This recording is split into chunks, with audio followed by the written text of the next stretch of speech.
27/1/2023 paper 1 math pedagogy 46 number से सभी को निकाल लीजिए।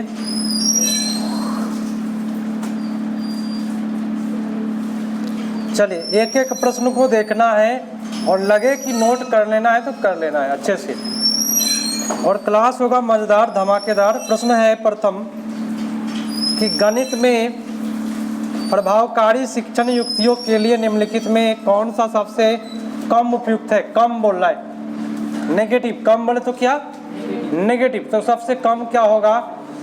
ऐसे कार्य सृजन करना जिनमें एक से अधिक उत्तर आने की संभावना हो तो अच्छा जाता है। एक से अधिक उत्तर वाला 3 नंबर होगा। बच्चे द्वारा की गई त्रुटियां का विश्लेषण करेंगे, ये तो ठीक है।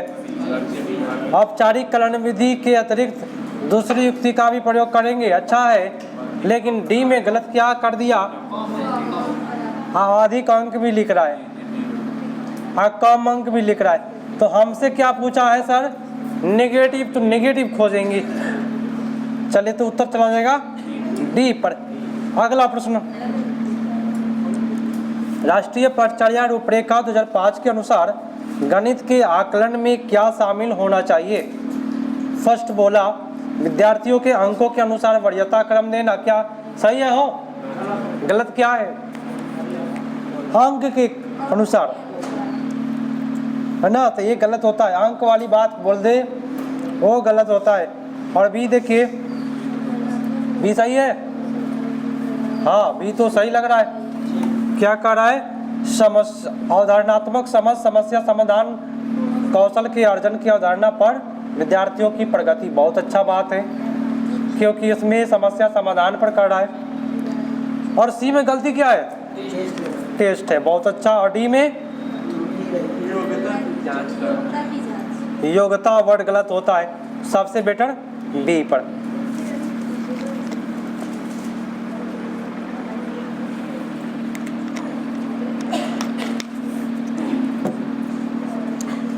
देखिए अब है कि करना कैसे भाई, सेट को कैसे करना है, ये प्रश्नों को पढ़िए। आप लोग उत्तर बताइएगा, हम नहीं, हम आपको बताएंगे, पूछेंगे कौन सा नेगेटिव पॉजिटिव सबको बोलना है।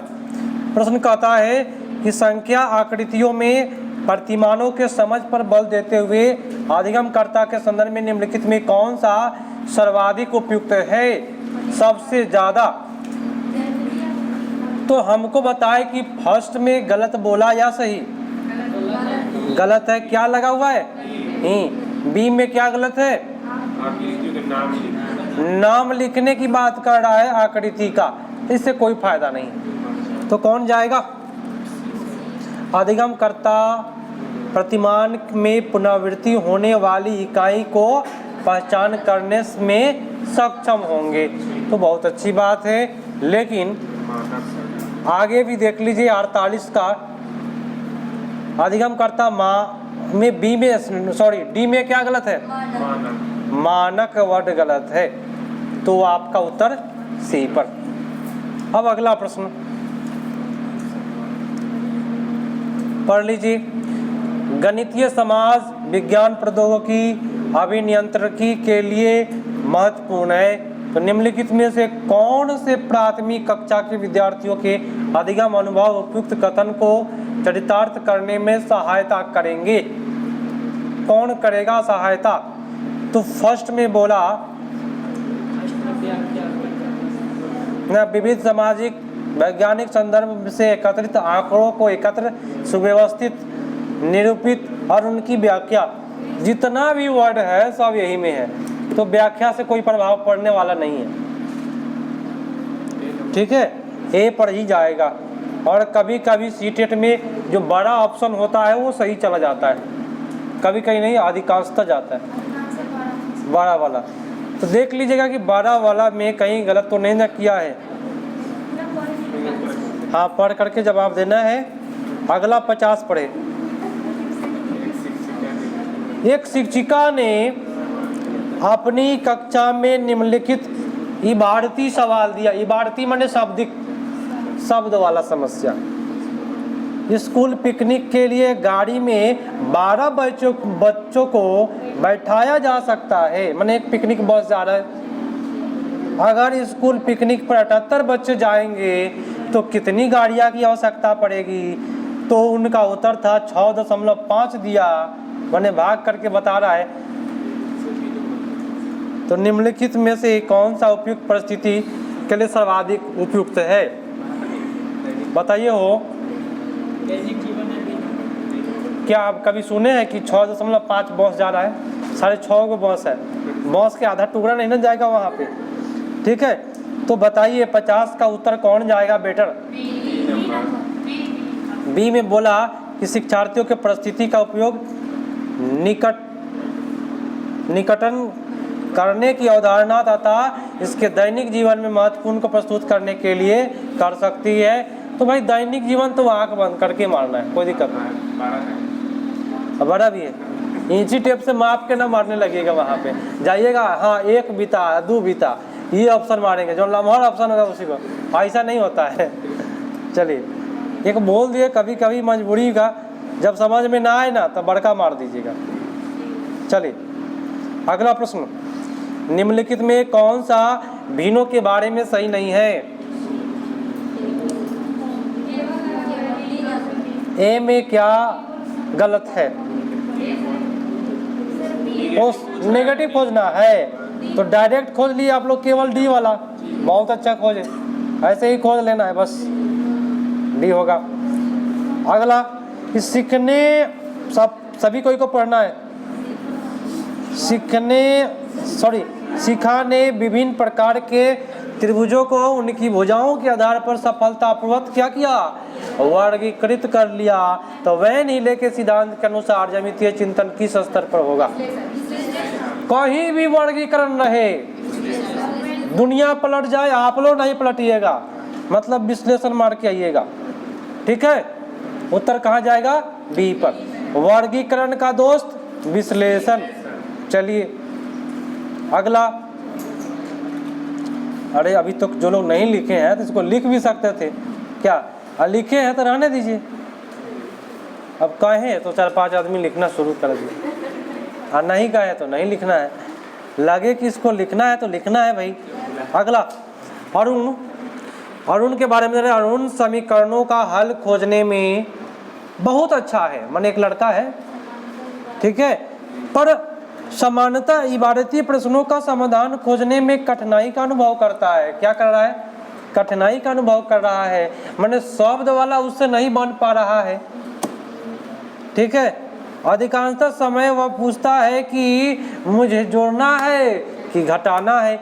आप ही क्लास करा रहे हैं, आपका एक बच्चा पूछा सर जी जोड़ी की घटाई, प्रश्न दिया हुआ है लेकिन आपसे बार बार पूछता है कि सर जी जोड़ी की घटाई, तो कह रहा है कि मुझे भाग करना है या गुणा करना है, ये भी नहीं आ रहा है उसको। तो इस प्रकार का प्रश्न क्या बताता है भाई? हाँ, उसको समझ में क्या हो रही है? कठिनाई हो रही है कि जोड़ हो रहा है कि घटाओ कि गुणा कि भाग। अगर वो समझ जाता तो पूछता ही नहीं आपसे। अगला, सुश्री। देखिए ये जो सुश्री जो वर्ड है ना, ये अधिकांश प्रश्न में सुश्री रहता है, ये सुश्री रहता है हमेशा। हाँ, अगला चलिए देखिए, सुश्री हर्षदीप एक प्राथमिक कक्षा की गणित की शिक्षिका अपने अध्ययनकर्ताओं में संख्या पूर्व अवधारणा को सुदृढ़ करना चाहती है, ठीक है भाई।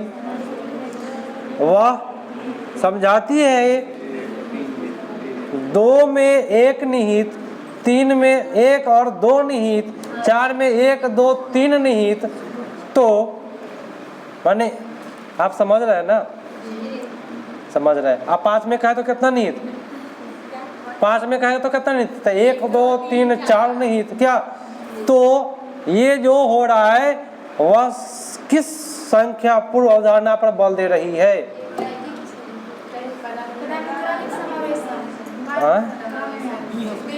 बी होगा, क्या पता? हाँ, पदानुक्रमिक समावेशन। अब वो अनुक्रम में बता रहा है कि 5 में 1 2 3 4 है, 6 में 1 2 3 4 5 है, तो पूरा अनुक्रम में एक एक क्या रहा है? बढ़ते जा रहा है, एक एक क्या रहा है? बढ़ते जा रहा है। तो उसको कहेंगे पदानुक्रमिक समावेशन। एक ही संगति का आंसर जो होता है ना, एक एक करके गिनना, उंगली रख करके गिनना। हाँ, अगला कि एक गणित शिक्षिका अपनी कक्षा में निम्नलिखित इबारती सवाल प्रस्तुत करती है। पूरे ध्यान से पकड़िएगा इसको। इबारती सवाल मतलब शब्द वाला सवाल, ठीक है। सुष्मिता के पास 12 ट्रॉफियां, जबकि अस्मिता के पास 18 ट्रॉफियां। सुष्मिता की तुलना में अस्मिता के पास कितनी अधिक ट्रॉफियां है? तो एक विद्यार्थी कहता है सर जी 30 गो है। कितना है? 30 गो है। तो यहाँ तो जोड़ दिया ही, कितना अधिक है तो जोड़ दिया। क्या करिएगा आप लोग? हम लोग तो घटाएंगे भाई, अधिक ज्ञात करने के लिए घटाना पड़ेगा कि 6 गो अधिक है। तो निम्नलिखित में विद्यार्थी द्वारा उत्तर के लिए क्या करिएगा? सी। वाह, जवाब आप लोग का आने लगा। विद्यार्थी ने योग के संक्रिया को इबारती सवाल में संकेत शब्द अधिक के साथ संबंध कर दिया। अधिक माने योग के साथ संबंध कर दिया, जोड़ के साथ जोड़ दिया। अधिक बोले तो चलिए कोई दिक्कत नहीं आप लोगों को। आ जाइए अगला प्रश्न को। पूरे ध्यान से, सभी का सही होना चाहिए, एकदम दिमाग लगा देना है, छोड़ना नहीं है। राष्ट्रीय पाठचर्या रूपरेखा 2005 के अनुसार प्राथमिक स्तर पर गणित में एक शिक्षक की शिक्षण शास्त्रीय युक्ति को केंद्रित होना चाहिए। कौन चीज पर? तो भाई ए क्यों नहीं मार रहे आप लोग? और कंठस्थ दिखाई दे रहा है। और सी? हाँ, वो भी सूत्रों है ना। और डी में भाई लिखित अभ्यास, केवल अभ्यास नहीं, लिखित। तो लिखा हुआ अभ्यास जो है ना, एक प्रकार से रटने वाली बात हो जाती है। उत्तर कौन जाएगा? प्रॉब्लम नहीं हो रहा है? हाँ, नहीं होना चाहिए, एकदम गर्दा उड़ाना नहीं है, ऑपरेशन कर देना आप लोगों को। प्रश्न कहता है कि हम गणित इसलिए पढ़ाते हैं क्योंकि इसमें अंतर्निष्ठ सरसता है जो कि अधिगमकर्ता को हर्ष और आनंद प्रदान कर सकता है। तो यह कथन उजागर करता है अगर आपको गणित में मजा आ रहा है, आनंद आ रहा है, तो क्या होगा? गणित के व्यवहारिक मान को, गणित के ज्ञान के मीमांसात्मक मान को, गणित के प्रतीकात्मक मान को, गणित के सौंदर्यपरक मान को, क्या होगा? डी। सौंदर्यपरक गलत होता है, ठीक है। अब रहा प्रतीक वाला। मैंने एक बच्चा को समझना है, फिर से क्वेश्चन तो गलत आंसर दिया है, ये गारंटी है। हम गणित इसलिए पढ़ाते हैं क्योंकि इसमें अंतर्निष्ठ सरसता जो कि अधिगमकर्ता को हर्ष और आनंद प्रदान करता है। तो आनंद जब प्रदान कर रहा है, ज्ञान मीमांसात्मक मान को, व्यवहारिक मान को, देखिए सबसे बेटर आपका उत्तर ए होगा, व्यवहारिक मान को। अगर आप गणित को व्यवहारिक तरीका से पढ़ाएंगे तो बच्चा जो है वह आनंद लेके पढ़ेगा, खुशी से, हर्ष के साथ पढ़ेगा। तो व्यवहार वाला मानेंगे, ठीक है। उत्तर ए। सौंदर्यपरक नहीं जाएगा, सुंदरता से कोई मतलब नहीं है। गणित सुंदर कहाँ होता है भाई? क्या? अच्छा, जो बन गया वो सुंदर है, जो नहीं बना वो खराब है। तब जो खराब है वो गणित नहीं है, वो तो गणित है भाई। चलिए अगला कि राष्ट्रीय शिक्षा नीति 2020 प्रस्तावित करती है कि 2025 तक, ये निपुण भारत की बात है, हम 26 बोलते हैं लेकिन 25 तक ही है, मैंने 26 तक कर लेना है कंप्लीट। मैंने 25 तक प्राथमिक विद्यालयों में सार्वभौमिक बुनियादी एवं संख्यात्मक प्राप्त करने को सर्वोच्च प्राथमिकता प्रदान करनी होगी। राष्ट्रीय शिक्षा नीति 2020 के इस लक्ष्य को हासिल करने के लिए शिक्षा मंत्रालय भारत सरकार ने डैश नामक योजना शुरू की। हमको लगता है कि बिना काम के हम पढ़ रहे थे ना। सीधे पकड़ना है 2025 तक। अब बुनियादी साक्षरता वाली बात, आंख बन के निपुण भारत मारना है। और कौन से क्लास का होता है इसमें? पहला से लेकर तीसरा क्लास के बच्चे के लिए होता है निपुण भारत।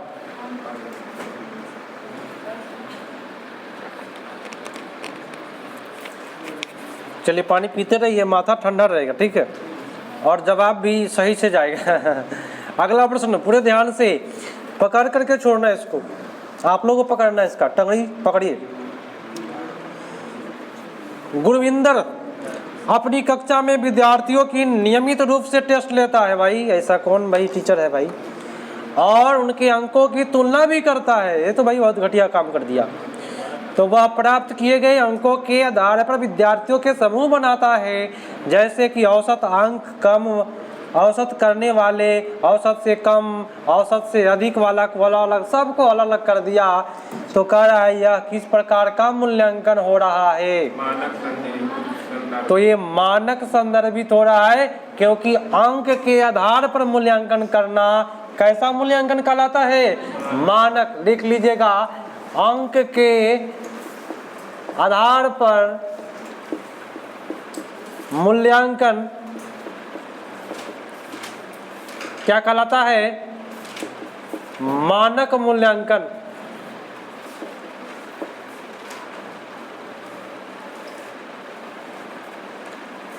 अंक के आधार पर मूल्यांकन बोले तो मानक मूल्यांकन। नोट मारिए। हाँ, तो बहुत अच्छा है। और परसेंटेज के आधार पर कहता तो क्या होता है सर? मानदंड। तो परसेंटेज लिख करके जितने भी लोग देख रहे हैं सभी कोई कर लीजिए, परसेंटेज का हो जाएगा मानदंड।